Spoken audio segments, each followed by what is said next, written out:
അസ്സലാമു അലൈക്കും വറഹ്മത്തുള്ളാഹി വബറകാതുഹു.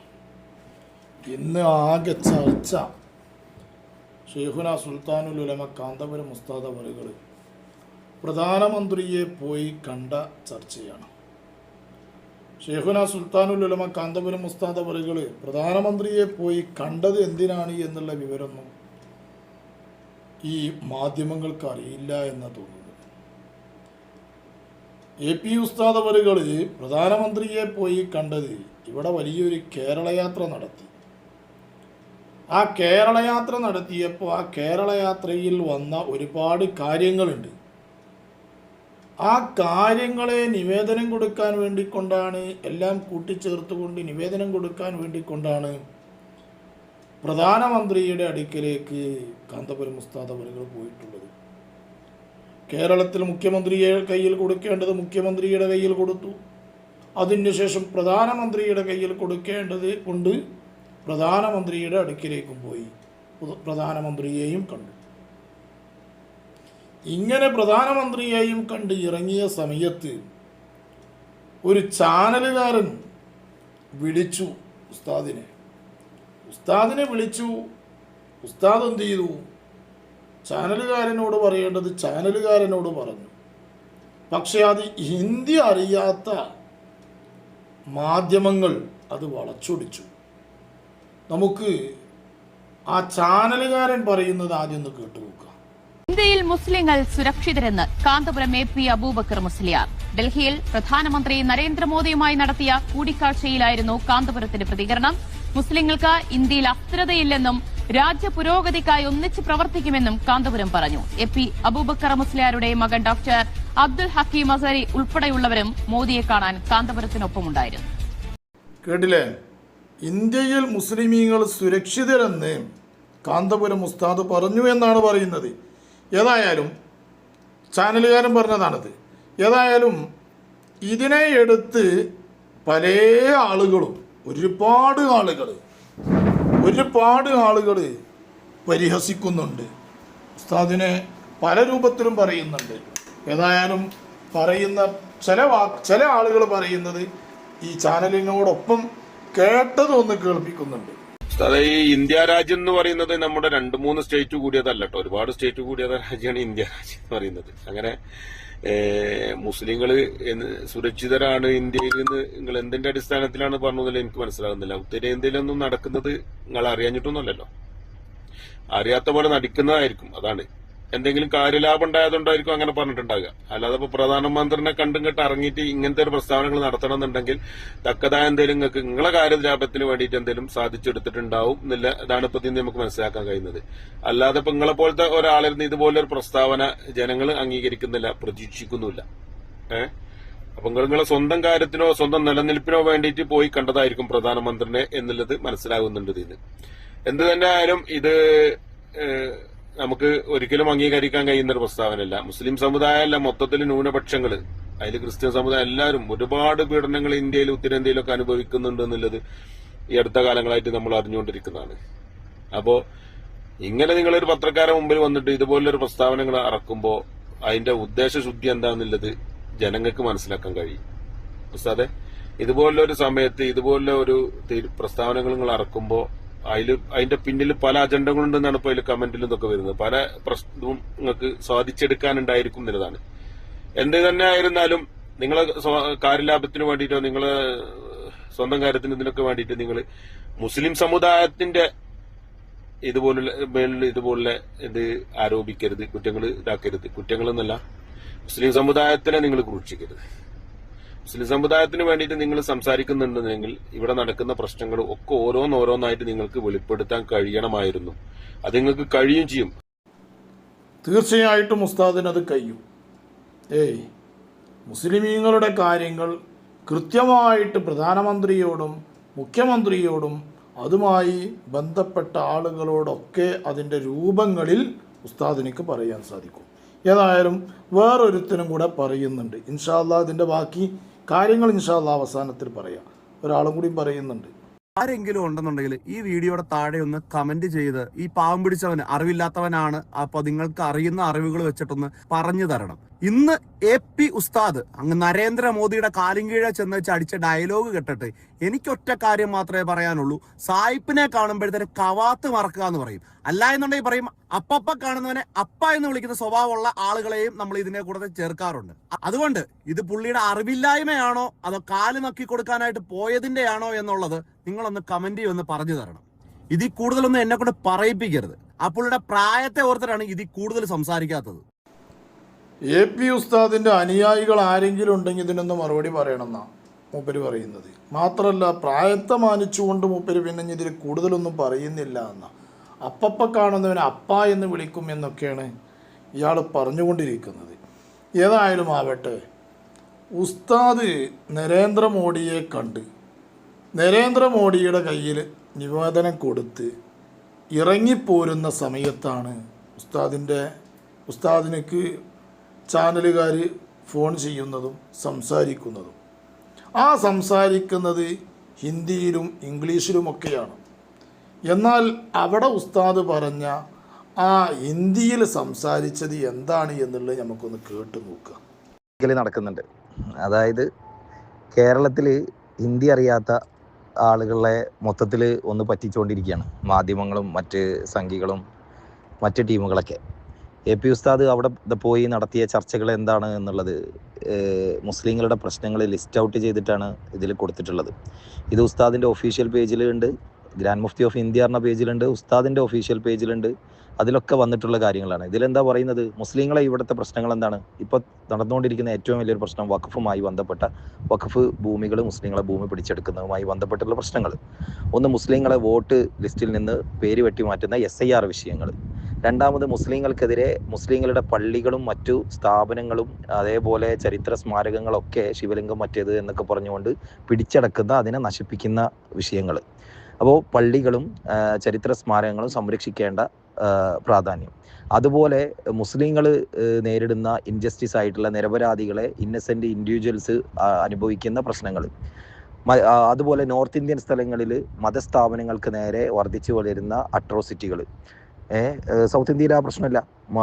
നോർത്ത് ഇന്ത്യയിൽ അതിൽ ഉസ്താദ് മെൻഷൻ ചെയ്ത നോർത്ത് ഇന്ത്യൻ ഇസ്ലാമിക് സ്ഥാപനങ്ങളെക്കുറിച്ച് പ്രശ്നങ്ങൾ വരുന്ന വിഷയങ്ങൾ.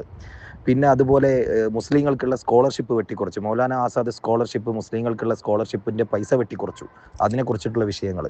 ബറേൽവി വിഷയവുമായി ബന്ധപ്പെട്ട് നിരപരാധികളായ മുസ്ലിങ്ങളെ ജയിലിലടച്ചതുമായി ബന്ധപ്പെട്ട വിഷയങ്ങൾ. പിന്നെ അതുപോലെ കേരളത്തിൽ അലിഗഡ് യൂണിവേഴ്സിറ്റിയുമായി ബന്ധപ്പെട്ട അതിൻ്റെ ഒരു പണിയും നടക്കാതെ മുരടിച്ച് നിൽക്കുന്ന അവസ്ഥ. അങ്ങനെ തുടങ്ങി ഇന്ത്യയിൽ മുസ്ലിങ്ങൾ അനുഭവിച്ചുകൊണ്ടിരിക്കുന്ന പ്രശ്നങ്ങൾ മൊത്തം ലിസ്റ്റ് ഔട്ട് ചെയ്ത് അതൊക്കെ പറഞ്ഞിട്ടുണ്ട് എന്ന് പത്രക്കുറിപ്പ് കൊടുത്തിട്ടുള്ള ഒഫീഷ്യൽ പേജിൽ എഴുതിയിട്ടുള്ള AP ഉസ്താദ് ഈ രൂപത്തിൽ ഇന്ത്യയിൽ ഒരു മുസ്ലിങ്ങൾക്ക് ഒരു പ്രശ്നമില്ല എന്ന് പറഞ്ഞു കഴിഞ്ഞാൽ ഇത് രണ്ടും എങ്ങനെയാണ് ശരിയാവുക? അപ്പോൾ ഉസ്താദ് പറഞ്ഞത് എന്താണ്? ഉസ്താദിനോട് ഈ ചാനൽ ഈ നരേന്ദ്രമോദിയുമായി ചർച്ച നടത്തിയതിൻ്റെ ശേഷം ഉസ്താദ് പുറത്തിറങ്ങി കാറിൽ യാത്ര ചെയ്തുകൊണ്ടിരിക്കുമ്പോൾ ദേശീയ ചാനൽ News 18 ഇംഗ്ലീഷ് ചാനൽ ഉസ്താദിനെ വിളിക്കുകയാണ്. ഉസ്താദിനെ വിളിച്ചുകൊണ്ട് ചോദിക്കുകയാണ്, എന്താണ് നിങ്ങൾ ചർച്ച ചെയ്തത്? മറ്റുള്ള കാര്യങ്ങളൊക്കെ ചർച്ച ചെയ്തതിൻ്റെ കൂട്ടത്തിൽ അവസാനമായൊരു ചോദ്യം ചോദിക്കുന്നത്, ആപ് ദുനിയാ മേ ജാക്കെ കഹത്തെ ഹേ ക്യാ ഇന്ത്യ മേ മുസൽമാൻ സേഫ് നെയ്യേ എന്ന്.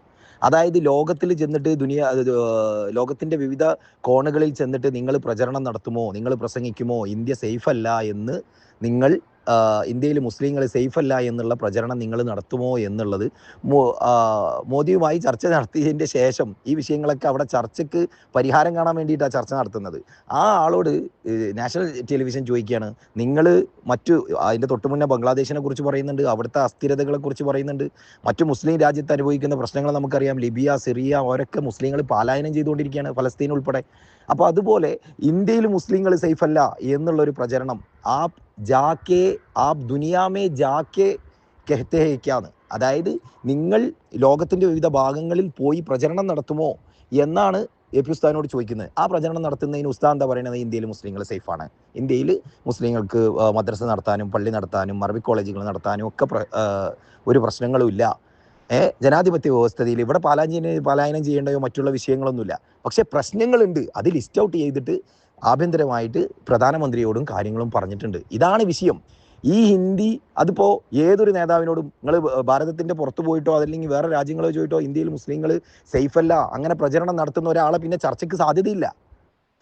പിന്നെ നരേന്ദ്രമോദിക്ക് ഈ എ പി ഉസ്താദിന് അവിടെ നരേന്ദ്രമോദിയെ കാണാനുള്ള അവസരം പോലും ഇല്ല.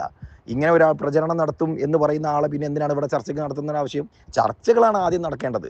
അല്ലെങ്കിൽ ഈ പ്രശ്നങ്ങൾ അവിടെ പരിഹാരം കണ്ടെത്തുന്നതിന് ഭരണാധികാരിയോട് പറയലാണ് ഇത് മുസ്ലിങ്ങളെ മുഴുവൻ സേഫ് അല്ല എന്ന് പറഞ്ഞുകൊണ്ട് മുസ്ലിങ്ങളൊക്കെ എവിടേക്കാ ഓടിപ്പോണ്ടേ? സേഫ് അല്ലാത്ത രാജ്യങ്ങളിലുള്ള ആളുകളോടല്ലേ വേറെ രാജ്യത്ത് പോയിക്കോ എന്ന് പറയുന്നവർ സേഫ് അല്ല എന്ന് പ്രചരണം നടത്തിക്കൊണ്ട് പിന്നെ ചർച്ചകൾക്ക് സാധ്യതയുണ്ടോ?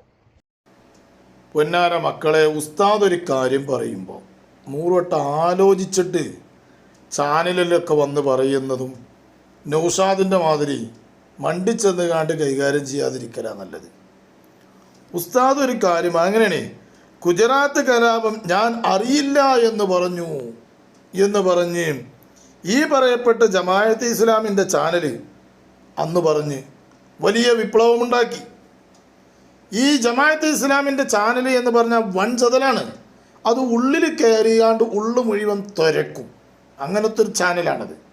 അതേ ചാനലിൽ തന്നെ വന്ന വാർത്തയാണിത്. എന്നാൽ അതുപോലെ മുന്നേ ഒരു പ്രസ്താവന ഉണ്ടായിരുന്നു ഉസ്താദിൻ്റേത്.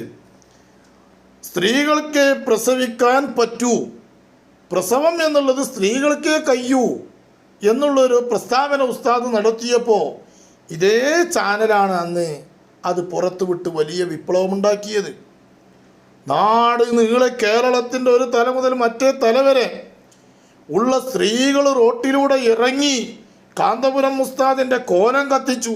കാന്തപുരം ഉസ്താദിനെ എന്തെല്ലാം തെറി വിളിച്ചു സ്ത്രീകൾ, എന്തെല്ലാം തെറി വിളിച്ച് എന്തെല്ലാം നടത്തി.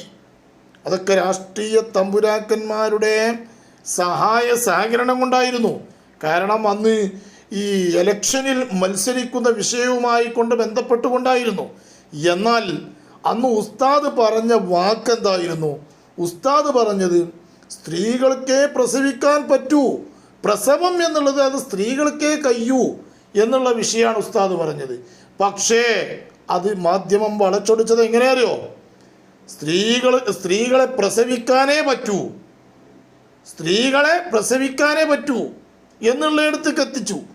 സ്ത്രീകൾക്ക് പ്രസവിക്കാൻ മാത്രമേ കഴിയുള്ളൂ, വേറൊന്നിനും കഴിയൂല എന്നുള്ളയിടത്തേക്കാണ് എന്ത് ചെയ്തത്? ചാനലുകാർ വളച്ചൊടിച്ചത്. അങ്ങനെ വിപ്ലവമുണ്ടാക്കി. ഉസ്താദ് പറഞ്ഞത് പ്രസവം എന്നുള്ള കാര്യം അത് സ്ത്രീകളെ കൊണ്ടേ കഴിയുള്ളൂ എന്നുള്ള വിഷയമാണ് പറഞ്ഞത്. എന്നിട്ട് എത്ര സ്ത്രീകളെ രംഗത്തിറക്കി പ്രചരണം എന്തെല്ലാം ഉസ്താദിനെ വിളിച്ചു, കോലം കത്തിക്കൽ വരെ നടത്തിയില്ലെന്ന്. എന്നാൽ ഇപ്പോൾ പ്രധാനമന്ത്രിയെ പോയി കണ്ടത് എന്തിനു വേണ്ടിക്കൊണ്ടാണ്? ഉസ്താദ് കേരള യാത്ര നടത്തി, മനുഷ്യർക്കൊപ്പം എന്നുള്ള കേരള യാത്ര, വലിയ ഒരു സംഭവമായ കേരള യാത്ര നടത്തി. കേരളത്തിൻ്റെ ഒരു തല മുതൽ മറ്റേ തല വരെ നടത്തി. ആ വിഷയത്തിൽ വന്ന വിഷയങ്ങളെ ക്രോഡീകരിച്ച് അതിൻ്റെ നിവേദനം ആരെടുത്തു കൊടുത്തു? കേരളത്തിൽ കൊടുക്കേണ്ടത് കേരള മുഖ്യമന്ത്രിയെ കയ്യിൽ കൊടുത്തു. അത് കഴിഞ്ഞതിന് ശേഷം പ്രധാനമന്ത്രിയുടെ കയ്യിൽ കൊടുക്കേണ്ടത് പ്രധാനമന്ത്രിയുടെ കയ്യിൽ കൊണ്ടുപോയി കൊടുത്തു. അങ്ങനെ അവിടുന്ന് ഇറങ്ങിപ്പോരുന്ന സമയത്ത് ചാനലുകാരൻ വിളിച്ചു ചോദിക്കുമ്പോൾ ആ ചാനലുകാരൻ ചോദിക്കുന്നത് എന്താണ്? നിങ്ങൾ ഇന്ത്യയിലുള്ള മുസ്ലിമീങ്ങൾ മുഴുവനും സേഫല്ല എന്ന് മറ്റു രാജ്യങ്ങളിലൂടെ പോയിട്ട് നിങ്ങൾ പ്രസംഗിക്കുമോ, അതല്ലെങ്കിൽ അവരോട് നിങ്ങൾ പറയുമോ എന്ന് ചോദിക്കുമ്പോൾ അവിടെ മറുപടി എന്താ ഉസ്താദ് പറയേണ്ടത്? ഈ നിവേദനം പിന്നെ എന്തായിരിക്കും? അവിടെ സേഫാണ് എന്ന് പറയുമെന്നല്ലേ പറയേണ്ടത്. അതല്ലാതെ ഇന്ത്യയിലെ മുസ്ലിമീങ്ങളൊന്നും സേഫല്ല, ഒക്കെ പ്രശ്നത്തിലാണ്, പ്രയാസത്തിലാണ് എന്ന് പറഞ്ഞിട്ട് പിന്നെ നിവേദനം കൊടുക്കണം എന്തിനു വേണ്ടിയിട്ടാ? ഈ ഉസ്താദ് ഒരു കാര്യം ഉദ്ദേശിച്ച നിങ്ങൾക്ക് ഇതിനെപ്പറ്റി അറിയാം മക്കളെ. എന്തെല്ലാം നിമിഷപ്രിയയുടെ കാര്യം ഇവിടെ വന്നപ്പോൾ എന്തെല്ലാം ആളുകൾ കോലാഹലങ്ങൾ ഉണ്ടാക്കി. നിമിഷപ്രിയ അന്യ രാജ്യത്ത് കിടക്കുന്ന ആ നിമിഷപ്രിയയെ കൊല്ലാൻ വേണ്ടിക്കൊണ്ട് ദിവസം മണിക്കൂർ മാത്രം ബാക്കിയുള്ളിടത്താണ് ആ രാജ്യത്തേക്ക് വിളിച്ച് ആ കൊലപാതകം അവിടെ നിർത്തിയത്. ഇന്നും ആ സ്ത്രീ ജീവിച്ചു കൊണ്ടിരിക്കുക. സൗദി അറേബ്യയിൽ 6 സ്ത്രീകൾ പ്രയാസപ്പെട്ട് നാട്ടിക്കും ഇങ്ങോട്ട് പോരാൻ ബുദ്ധിമുട്ടുന്ന ആ സഹോദരിമാരെ നാട്ടിലേക്ക് എത്തിച്ചു. ഇബ്രാഹിം എന്ന് പറഞ്ഞ സഹോദരൻ ഈ അടുത്ത് പ്രയാസപ്പെട്ടപ്പോൾ രക്ഷപ്പെടുത്തി. ലക്ഷദ്വീപിലുണ്ടായ പ്രശ്നങ്ങൾ, പ്രയാസങ്ങൾ പ്രധാനമന്ത്രിയോട് കൂടിക്കാഴ്ച നടത്തി, ഫോൺ കോളിലൂടെ ആ പ്രയാസങ്ങൾ പരിഹരിച്ചു. ഇങ്ങനെ ഒരുപാട് കാര്യങ്ങൾ ഉസ്താദ് അവറുകൾ ഈ അടുത്ത് നടത്തി. മനുഷ്യർക്കൊപ്പം, അതാണ് മനുഷ്യർക്കൊപ്പം. മനുഷ്യർക്കൊപ്പം നിന്നുകൊണ്ട് പല കാര്യങ്ങളും ഇസ്ലാമിനക്ക് വേണ്ടിക്കൊണ്ടും മുസ്ലിമിന് വേണ്ടിക്കൊണ്ടും അല്ലാത്തവർക്ക് വേണ്ടിക്കൊണ്ടും ഉസ്താദ് ചെയ്തു. എന്നിട്ടോ നമ്മളുടെ വിഷയങ്ങളൊക്കെ ക്രോഡീകരിച്ച് അവിടെ നിവേദനം കൊടുത്ത് പോരുന്ന സമയത്ത് പ്രധാനമന്ത്രി മുസ്ലിങ്ങൾക്ക് ഇവിടെ നിൽക്കാൻ കഴിയുന്നില്ല, പ്രയാസങ്ങൾ തന്നെയാണ്, എല്ലാവരും ബുദ്ധിമുട്ടാണ് എന്നാണ് പറയേണ്ടത്. ചോദിച്ച ചാനലുകാരൻ ചോദിച്ചത്, നിങ്ങൾ അന്യരാജ്യങ്ങളിൽ പോയിക്കൊണ്ട് നിങ്ങൾ മുസ്ലിമീങ്ങൾ ഇവിടെ സുരക്ഷിതരല്ല എന്ന് പറയുമോ എന്ന് ചോദിച്ചപ്പോൾ ആ ചോദ്യത്തിൻ്റെ മറുപടിയാണെന്ന് പറഞ്ഞത്, മുസ്ലിമീങ്ങൾ ഇവിടെ സുരക്ഷിതരാണ്, ഇന്ത്യയിൽ സുരക്ഷിതരാണ് എന്ന് പറഞ്ഞത്. അവർക്കിവിടെ സ്ഥാപനങ്ങളും പള്ളികളും മദ്രസകളും മറ്റു കാര്യങ്ങളും ഒക്കെയുണ്ട്, അവരിവിടെ സുരക്ഷിതരാണ് എന്ന് ആ അർത്ഥത്തിൽ പറഞ്ഞ വിഷയത്തെ വളച്ചൊടിക്കണമെങ്കിൽ എൻ്റെ പ്രിയപ്പെട്ടവരെ, കാന്തപുരം ഉസ്താദ് പറഞ്ഞത് മനസ്സിലാക്കാനുള്ള ഒരു കഴിവ് വേണം. അതാണ് അത്. ഉസ്താദിൻ്റെ പേജുകളിലും മറ്റുമൊക്കെ കയറി നോക്കിയാൽ നമുക്ക് കൃത്യമായിട്ടറിയും. ചാനലുകാർ വളച്ചൊടിച്ച് ഇതിനെ കുപ്രചരണം, അതല്ല ഉസ്താദ് പറയുന്നത്. ഇന്ത്യയിലെ മുസ്ലിമീങ്ങൾ സേഫ് അല്ല, ഇന്ത്യയിലെ മുസ്ലിമീങ്ങൾ വളരെ പ്രയാസപ്പെട്ടുകൊണ്ടിരിക്കുന്നു എന്ന് പറഞ്ഞാൽ എന്തായിരിക്കും ഇവിടുത്തെ അവസ്ഥ ഇന്ന്? പിന്നെ എന്തിനാണ് ഈ നിവേദനം കൊണ്ട് പോയത്?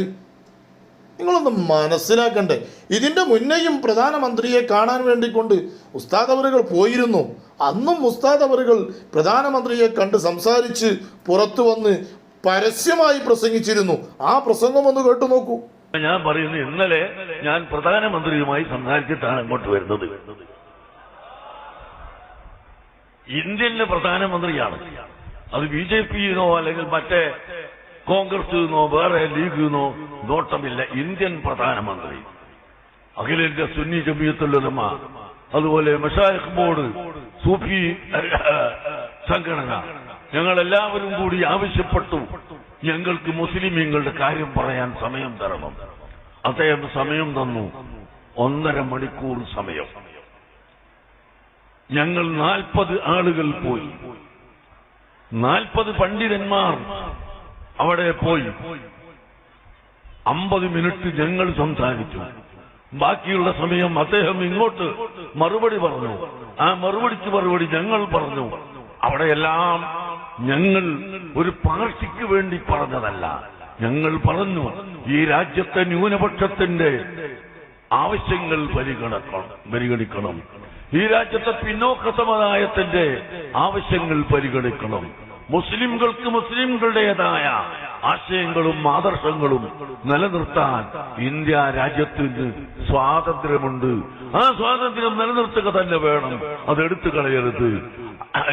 അതുപോലെ ഇന്ത്യ രാജ്യത്തിന്റെ ഹിസ്റ്ററി, ചരിത്രം, അത് മാറ്റി എഴുതാൻ പറ്റില്ല.